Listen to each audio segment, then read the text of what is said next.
This is the MacMommy with a handmade iPad tip. Here are some things that I want to show you that I like to use, some little tools and some tips that I like to use with my iPad. First thing I want to show you is this. It's called a BubCap, and it's basically just a home button cover, and it makes it really hard for little fingers to press down on it to, just exit out of apps whenever they want if you're trying to actually get them engaged in an activity.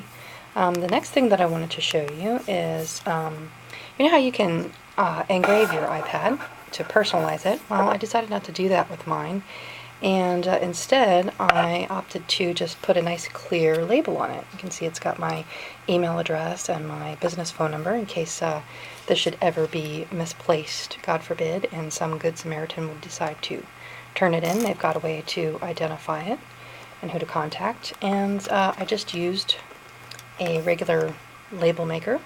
This one happens to be a Brother P-Touch. And I just used some standard clear label tape there. And you just design your label like the way that this looked, and print it out and center it on there best you can. And there you go. The next thing that I want to show you is this nice iPad cover case that I got. Hat tip to Nightwise for telling me about this Rue case. This is how it works. You basically just slide it in here. It's very nice and soft, velvety soft inside there. And as you can see, you still have access to your home button, and you just tuck this in here like this and make it nice and tight. Press it down, and you have just a standalone cover. It's got ports and things cut out for speaker, camera. Although I will say that it's best if you're going to take pictures that you take pictures while it's just in this mode and not while it's on here, and I'll show you in a second what that looks like. And you just try to line up the corners. There's a piece of Velcro right there, and it just Velcros on there for a nice secure fit. And it's got magnetic wake on open.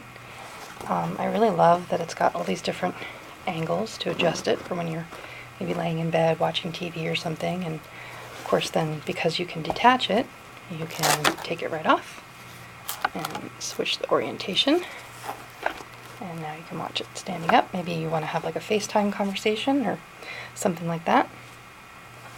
Like I said, the hole for the camera can get kind of thick, and it depends. Sometimes it could be a desirable effect. The cutout for the camera on the back can make it quite thick, so you tend to get like a little bit of a fuzzy halo around the edge. I've actually found that somewhat desirable in certain situations, like when I want to take a picture of the kids. It puts like a nice soft kind of a marquee around the edge of it, so you might actually like that.